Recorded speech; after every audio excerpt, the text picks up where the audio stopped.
Merci Diane Baudard, merci Victor Stoikica de l'invitation que vous me faites d'intervenir dans un colloque déjà très riche. Je commence. En 1839, le journal hebdomadaire L'Artiste fidélisait ses lecteurs en leur offrant en prime une lithographie originale de Aimé de Lemude. Le sujet, l'enfance de Jacques Callot, illustre graveur français, et son prétendu départ avec une troupe de bohémiens de sa Lorraine natale vers l'Italie des promesses. Le spectateur contemporain aurait tort de ne pas jeter un regard indulgent sur cette image et de ne pas considérer le romantisme mièvre d'un artiste qui fut appelé, non sans malice, le Paul Delaroche de la lithographie. Travaillé en demi-teinte doucement charbonnée, pour citer les frères de Goncourt, l'image accumule les contrastes symboliques, noble et ignoble, pur et impur, le même et l'autre. Quelques structures d'appel méritent attention. Au-delà de la perspective serrée du chemin, au-delà de l'entassement des personnages dans un espace restrictif, l'espace restrictif de la composition, le fouet intempestif du bohémien, perché sur sa charrette, déclenche le déferlement d'une image que ni les pas, ni le trot, ni encore moins la cadence des arbres peuvent rythmer. Un passé qui arrive. Ce fouet comme clap du début d'une histoire, dont l'histoire, d'une immixtion de la story into history, semble donner libre cours à tous les fantasmes, érotiques y compris. Admirons seulement l'épaule dénudée, la rondeur du sein, le teint cuivré de la belle bohémienne qui, d'un œil blanc, aguiche notre artiste. Mi-enfant, mi-adolescent, le jeune Callot est déjà Callot. Il tient un calepin en signe de sa précoce destinée. Le voici, au milieu des bohémiens, déjà séduit par un sujet qui lui est compté et compté sous les doigts de la main. Un Callot imberbe et propre, un Callot gadjo. Lorrain comme Callot, graveur et noble comme lui, Lemude avait ses raisons d'accepter une commande et aborder un sujet avec lequel il s'identifiait en quelque sorte. Divers autres liens expliquent la publication de cette lithographie, comme par exemple l'article sur la vie de Callot publié par Léon Gozlan dans le même journal, la même année. L'intéressant recours à l'histoire opéré par Lemude semble reposer essentiellement sur une mémoire scripturale, une mémoire livresque. Selon Gozlan, l'histoire de Callot s'écrit toujours au passé simple. De quel étonnement le futur peintre de Gueux ne dut-il pas être saisi à la vue de ces êtres si misérablement et si grotesquement accoutrés? Façon de dire, la jeunesse du graveur est de prédire la bonne aventure de celui qui allait devenir le Jacques Callot tel qu'on le connaît aujourd'hui. Selon d'autres journalistes et critiques d'art, l'histoire de Callot s'écrit au conditionnel. Il ne serait pas impossible, avec un peu plus de bonne volonté, de retrouver le jeune Callot lui-même dans les 4 planches. Regardez la planche du festin. Ce petit bonhomme aux cheveux blonds, qu'est-ce qu'il en sait, perché sur l'arbre du centre, il m'a toujours semblé y reconnaître Callot. Ou alors, je cite un autre critique, « Peut-être est-ce toi, maître, qui porte Bombin résigné la marmite qui te coiffe si élégamment ?» C'est que, en feuilletant l'œuvre de Callot, on retrouve à toutes les pages la trace de ses souvenirs. Son esprit garde toujours le moule de ces types si nettement accusés qui avaient posé devant lui à cet âge où les impressions sont le plus vivement reçues. L'historiographie de Callot au XIXe siècle, celle qui délibérément confond vie et œuvre, celle qui figure et préfigure, n'est qu'une suite vertigineuse de mises en abîme. Les impressions de Callot, se comprendre par là à la fois ses souvenirs et ses estampes, sont avant tout des impressions dans sa propre chair. Les bohémiens ne sont pas seulement les vecteurs de la création de Callot, Ils ne sont pas qu'une émanation de son esprit, ils sont surtout l'incarnation d'une œuvre dans laquelle Callot même est disséminé. C'est ainsi que s'accomplit le fantasme de tout un siècle, celui de vivre non pas dans le passé, mais bel et bien avec le passé, désir de tactilité auquel fait sans doute inconsciemment référence le Mude lorsqu'il imagine Callot main en main avec la belle bohémienne. C'est cette prise en prise que je me propose d'aborder dans les minutes qui suivent. La tâche, je l'avoue, est aussi amusante que malaisée. Deux types d'incommodités viennent éprouver le chercheur. La première réside dans la disproportion entre la générosité des textes qui forgent le mythe de Callot et la parcimonie des illustrations qui le confirment. Depuis André Félibien au XVIIe siècle, Pierre-Jean Mariette et Claude Robert Husson au XVIIIe siècle, Bourgoin d'Orly, Élise Voyard et Desmarest au XIXe, sans oublier les Phantasiestücke in Callots Manier de Etta Hoffmann ou le Gaspard de la nuit d'Aloysius Bertrand, et bien entendu aussi le premier catalogue raisonné de l'œuvre de Callot publié en 1860 par Édouard Momme. La profusion des textes est intimidante. Elle donne la mesure d'un pouvoir imaginatif, d'un historicisme essentiellement visuel qui, paradoxalement, ne sera pas traduit avec la même intensité par les beaux-arts. De ce côté, un relatif silence répond à la logorrhée du XIXe siècle. Il faut s'armer alors d'une grande patience, lire attentivement les monographies, parcourir scrupuleusement les ventes des maisons aux enchères, fouiller dans les collections des musées à la recherche des tableaux d'un goût douteux, oubliés, poussiéreux ou irrémédiablement perdus. En guise de liste non exhaustive, Alexandre Victor Fontaine expose un tableau sur ce sujet en 1844, suivi une année plus tard par Hugues Martin, Faustin Besson autour de 1860, Louis Eugène autour de 1867, pour ne pas oublier les artistes hollandais et belges qui, depuis 1849 à 1874, exposent des tableaux sur ce sujet. La deuxième incommodité du chercheur est la médiocrité de ses œuvres. De cette maigre fortune critique, arrêtons-nous néanmoins sur deux tableaux, dont voici le premier. La composition gracieuse de Joseph van Severdonck, aux figures trop délicatement modelées pour reproduire la tribu maudite, je cite un compte-rendu du salon, pêche par excès de zèle.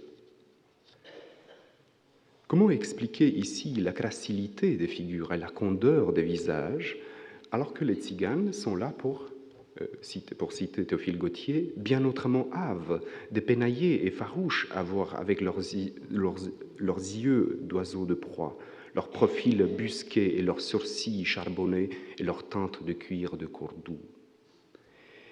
Il semblerait que Severdonck ne soit pas trompé de Callot, mais de tzigane. Le métissage des races, et je vous prie de prendre ce mot cum grano salis, se produit non seulement dans le pelage des animaux, mais aussi dans celui des genres picturaux. Nous sommes au carrefour de la peinture de genre, historique et religieuse.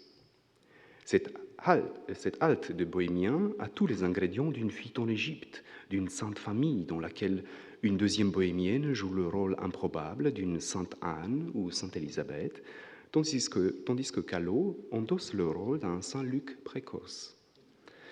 Conscient sans doute des légendes qui circulent à leur propos, Severdonck illustre les bohémiens en tant que gitans ou en tant qu'égyptiens, comme on les appelait encore au XVIIe siècle.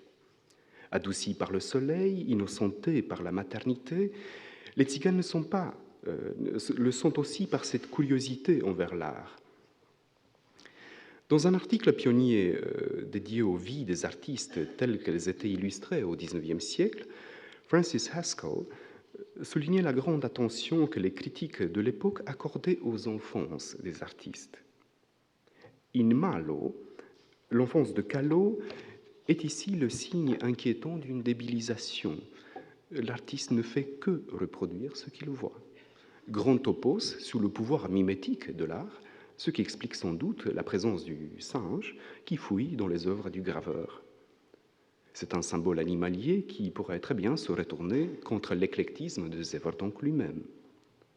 In bono, insiste Haskell, ces enfances marquent l'idée d'un œil innocent comme explication du génie. C'est, je cite, l'enfance retrouvée à volonté, l'enfance douée maintenant pour s'exprimer dont parle Baudelaire. A priori et a posteriori, c'est la naissance en chemin de l'artiste prédestiné, comme l'affirme Thierry Lauger. Dans le registre des œuvres mineures sur le mineur Callot, mentionnons encore le tableau de Debac, ethnographiquement plus scrupuleux quant au métier des bohémiens, jongleurs, diseurs de bonne aventure ou paresseux sur le soleil du midi. Debac comprime les typologies existantes d'au moins 2 scènes du cycle des bohémiens gravées par Callot. Ces citations n'impressionnent guère les critiques des salons. Arsène Housset, par exemple, balaie le tableau d'un revers de plume, tout en proposant à sa place, non pas sans délectation, un tableau qui reste à faire, le sien. Callot y est surpris en train de dessiner 2 bohémiennes dansantes dans toute la splendeur de leur séduction. L'envoûtement du passé est total, le soleil doré qui baigne la scène aux paillettes scintillantes des bohémiennes, l'histoire et le tableau de Housset sont kaléidoscopiques. Le désir de tactilité culmine avec un coup penché sur les lèvres un peu surprises de Callot. En guise de signature, Housset s'exclame « Voilà mon tableau, mais je n'ai qu'un encrier pour palette et une plume pour pinceau. » Le critique s'emporte ainsi dans la fiction en faisant certes de l'ekphrasis, mais de l'ekphrasis vivant. Ce type de texte nous amène à questionner implicitement la médialité du mythe. Le récit coloré de Housset, les doux mensonges de Zeverdonck et de Bach sublime le monde gravé de Callot, un monde essentiellement monochrome. La variation des techniques, la combinaison des citations, le changement de perspective confèrent à ce mythe un air de vraisemblance suffisante. Le chercheur ne peut pas se contenter du « cela va de soi », sans envisager ici la mise en récit, autrement dit le emplotment, notion forgée par Paul Ricoeur dans Temps et récit et par Hayden White dans Meta-History, à savoir l'œuvre historique comme, je cite, structure verbale sous la forme d'un récit en prose. Il ne peut pas concevoir l'écriture et la peinture d'histoire autrement qu'une opération essentiellement créative, une hiérarchie signifiante des séquences narratives dans lesquelles il est toujours question d'un choix des arguments. Le récit historique est un acte poétique. Envisager le mythe de l'enfance de Callot sous les auspices de la narratologie ouvre alors toutes les possibilités méthodologiques. Peut-on ignorer, par exemple, qu'en même temps que se forge visuellement le mythe de l'enfance de Callot, plusieurs autres artistes font leur entrée dans la littérature enfantine. Chez Eugénie Foa, par exemple, l'enfance de Callot est une histoire de cap et d'épée aux allures moralisantes. Le départ de Callot avec les tziganes est vécu comme un rapt, ravivant par là, aux petits comme aux grands lecteurs, la peur collective de l'enfant volé en tant que topos à la fois littéraire et anthropologique. La grande crainte de l'homme du XIXe siècle est la souillure de sa race, forcément supérieure, la peur de métissage. Se faire enlever par les tziganes revient à devenir bâtard, c'est perdre les repères, péricliter la perpétuité d'une forme de noblesse. Voler un enfant, c'est mettre en péril, c'est compromettre à jamais l'idée même de maison et ce qui la fait exister, la descendance. Le récit d'Eugénie Foa et d'Arsène Housset semble se rencontrer à mi-chemin dans la biographie de Callot sur le terrain enchanteur de l'image. En même temps que Foa cherche à rendre mature la conscience enfantine, Housset cultivait consciemment chez le lecteur adulte un état d'infantilisme. Il le berçait en lui racontant une histoire puérile de l'art. Le biopic en tant que méthode à une vie coriace au XIXe siècle. L'enfance bâtarde de Callot ne trouve pas toujours sa juste place dans les compositions allégoriques de Dominique Ingres, de Paul Delaroche ou Nicaise de Keyser. S'il lui arrive d'intégrer tardivement le panthéon des maîtres anciens, c'est encore et toujours en tant qu'enfant parmi les Old Masters. Le Wunderkind est alors un Wunderkind, le prodigue un prodige. Condamné à une perpétuelle enfance, Callot intégrera la garderie de l'histoire, à côté de Giotto dessinant des moutons, Léonard et Paton Verrocchio, Lippi faisant les portraits des brigands ou Poussin dessinant sur les livres contre la vie de ses parents. Dans d'autres images, l'infantilisation est plus subtile. Le Plutarque français glose à sa manière sous la mémoire de Callot telle qu'elle a été figée par le célèbre portrait de l'artiste, réalisé par Van Dyck et gravé par Worstermann, c'est un nom qui a été évoqué ce matin, un portrait dans lequel Callot se fait en même temps qu'il est fait. La présence au premier plan de son blason, l'enfance sur l'exercice de son métier de graveur, concourt à anoblir à la fois l'homme et l'œuvre. Le graveur du XIXe siècle prend du recul comme pour montrer une temporalité des œuvres réalisées, façon de montrer simultanément un corps et un corpus. Au pied de l'artiste gît un dessin jeté avec une négligence pleine de sens. Il me plaît de croire que ce dessin, s'il ne représente pas explicitement les bohémiens, il n'en fait pas moins allusion. Écrire ou dessiner l'histoire reviendrait donc au XIXe siècle à une forme de gribouillage. Formé à l'école de l'errance, Callot ne pouvait que barbouiller les tziganes qui l'ont fait et ceux qui lui ont montré la voie, ceux avec qui il est entré enfant dans l'histoire de l'art. En vérité, la tziganisation de Callot est l'œuvre d'un de ses premiers biographes. André Félibien a raconté dans ses entretiens que suite à son départ vers l'Italie de ses rêves, Callot se trouva aussitôt dans le besoin. Je cite, « Il s'associa avec une troupe de bohémiens qui allait aussi en Italie, et sans penser dans quelle compagnie il se mettait, ni aux fatigues du chemin, ni à la vie honteuse qu'il menait, il alla avec eux jusqu'à Florence. » Félibien n'invente pas cet épisode uniquement comme une relation de cause à l'effet en contemplant le cycle des bohémiens gravé par Callot. Il s'appuie inconsciemment sur le cliché de l'enfant volé. Au XVIIe siècle, cette peur ancestrale est aussi induite culturellement. Rappelons-nous seulement la Gitanilla, la petite gitane, nouvel exemplaire écrite par Miguel de Cervantes et aussitôt traduite en français. L'histoire de Preciosa, alias Doña Constanza de Acevedo, enlevée par les tziganes, aboutit à l'heureux dénouement. Elle est finalement reconnue par le corregidor comme étant de sang noble, grâce à une marque de beauté sur son teint de nieve et de marfil, de neige et de marbre. Je ne dénouerai pas ici le nœud baroque des antagonismes qui traversent ce récit fait de race et de classe, d'ipséité et d'altérité, de confusion et de conversion, d'inné et d'acquis, de nature et de culture. Je n'insisterai pas non plus sur les sources anciennes de Cervantes. Il s'agit sans doute de sa part d'une réécriture de l'Éthiopica d'Héliodore, ni sur la survivance de ce mythe dans la peinture néerlandaise ou lorraine, où l'on retrouve ce teint de neige au milieu de la noirceur tzigane. Il ne suffit pas de montrer pourquoi cette légende forgée par Félibien a eu un tel succès. Il importe surtout de vérifier si par hasard ce ne fut Callot lui-même qui entretint l'ambiguïté.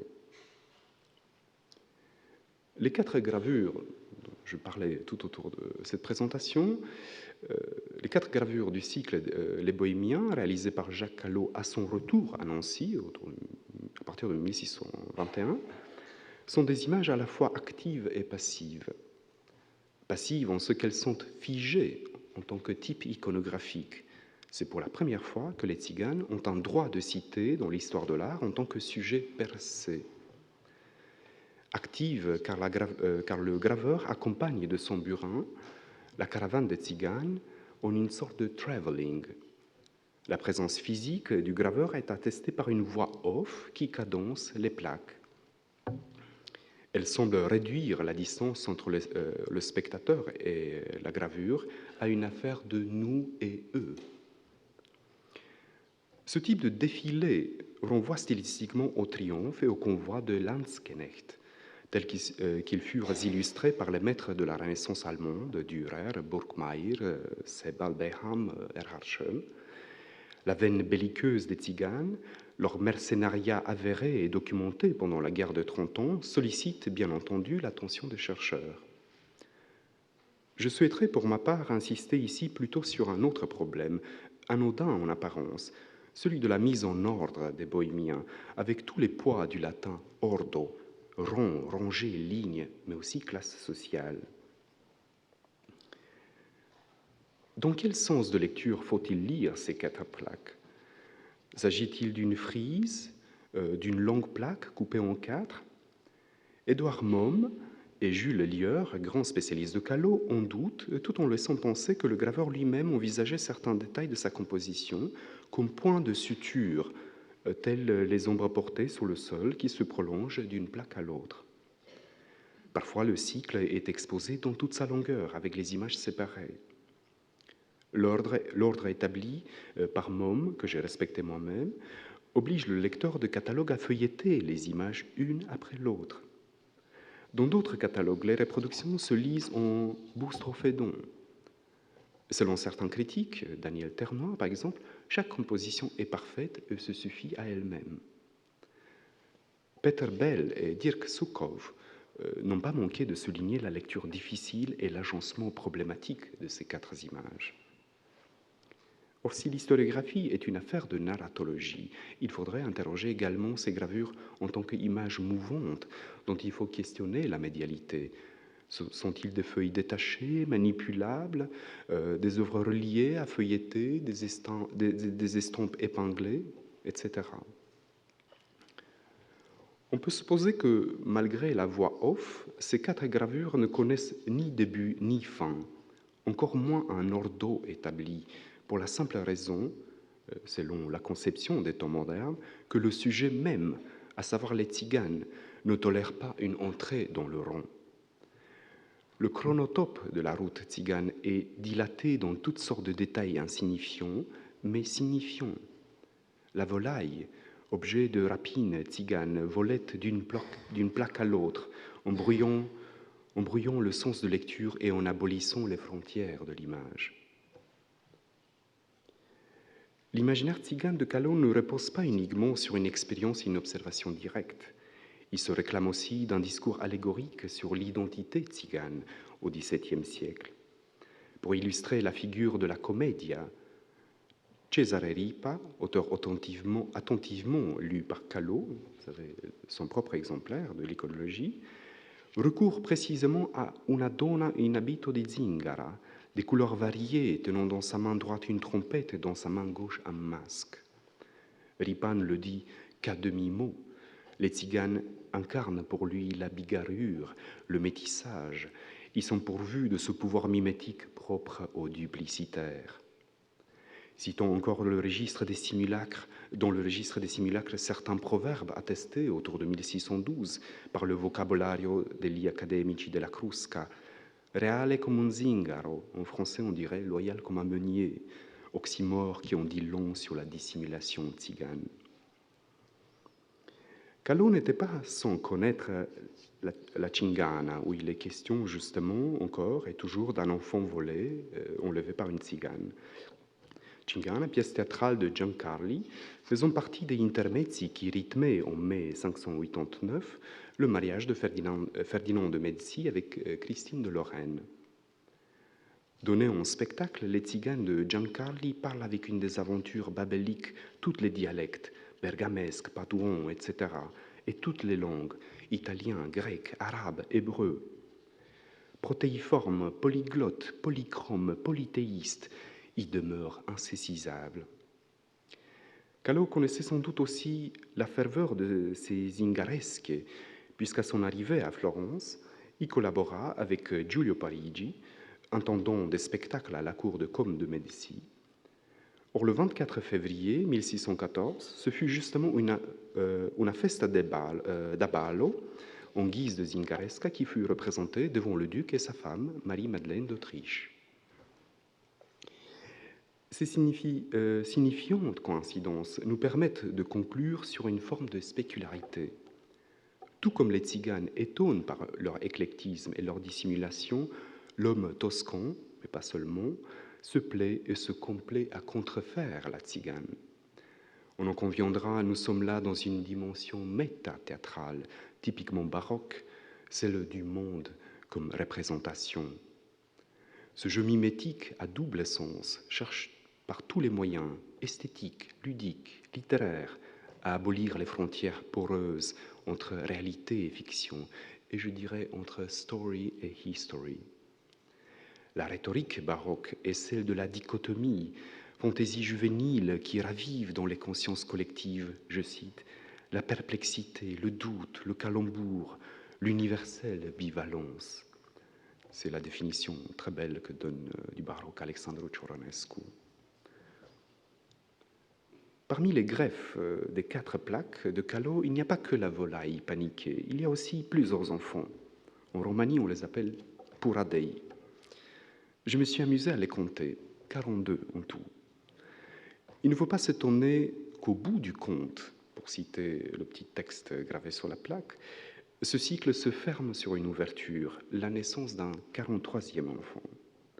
En même temps qu'une éclosion de la vie, cette naissance est une mise en abîme, faisant des bohémiens de Callot non pas une suite, non pas une série, mais bel et bien un cycle. C'est le terme que j'ai d'ailleurs privilégié durant toute cette présentation. L'imbroglio identitaire baroque invite à regarder avec indulgence le mythe de la tziganisation de Callot. En tant que sujet, les tziganes transcendent le temps et tournent en boucle. C'est un vertigineux perpetuum mobile qui laisse la question ouverte d'une history as a never-ending story. Merci de votre attention.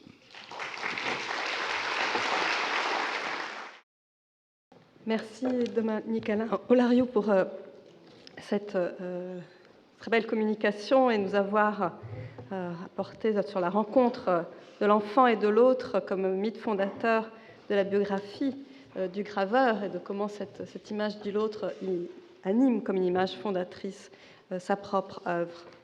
J'ai à présent le plaisir de présenter Sergiusz Michalski, qui est né à Varsovie, a fait des études d'histoire de l'art en Pologne, a soutenu en 1980 sa dissertation sur la querelle des images en Europe centrale au XVIe siècle et qui, depuis 1984, vit en Allemagne. Il a enseigné dans 12 universités en Europe et en Asie, a soutenu sa thèse d'habilitation sur les relations entre théâtre et peinture en France de 1650 à 1815 à l'université de Francfort. Et depuis 2001, il est professeur d'histoire de l'art à l'université de Tübingen. Parmi ses nombreux ouvrages, on peut citer ses travaux sur la dispute protestante autour des images, sur la peinture de la nouvelle objectivité, sur les monuments publics entre 1870 et 1997, sur l'art de l'Europe centrale, sur la symbolique des araignées et sur la méthodologie de l'histoire de l'art. Il a en préparation des monographies sur Hans Baldung Grien et sur Jacques-Louis David, ainsi qu'une étude sur la symbolique des universités médiévales. Ce soir, il nous parlera de l'Europe des réseaux artistiques et plus précisément de l'étrange phénomène de l'école de Prague. Je lui donne la bienvenue et lui laisse à présent la parole.